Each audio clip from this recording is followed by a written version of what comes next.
عليكم معاكم النهارده حلقة جديدة من قناتكم المفضلة حوادث الصعيد. النهارده جريمة جديدة تهز جميع صعيد مصر، جريمة في الأقصر. هي دي هزت جميع الصعيد. كان في زوج قتل زوجته، يعني راجل قتل مراته هو بالترصد يعني بالعند، ودفنها في بيته لمدة 7 أيام. وقال أحد الأهالي أو راجل من الأهالي، ما ده طبعا مش هنقول اسمه، قال إن الزوج ده اللي قتل زوجته إن هو كان متزوج 3 ستات تم قتلها على يده بسبب خلافات أسرية، وهي معاه منها ابن عندي 4 سنين. قال على أخذ أن يحبسها في منزلها واعتدى عليها بالضرب. ساب زوجته بدون أكل ولا شرب، راح ماتت ودفنها بداخل المنزل لمدة أسبوع.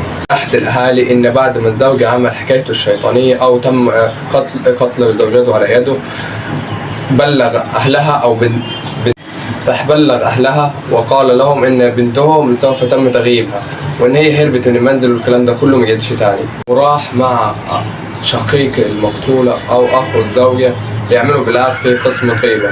فأول ما راح يعملوا بلاغ في قسم طيبة، جاب صبة خرسانة وحطها فوق الجثة عشان ما تعملش ريحة.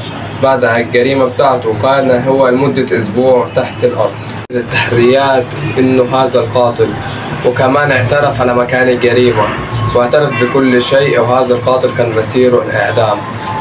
إذا عجبكم الفيديو اضغطوا زر الاشتراك وإعجاب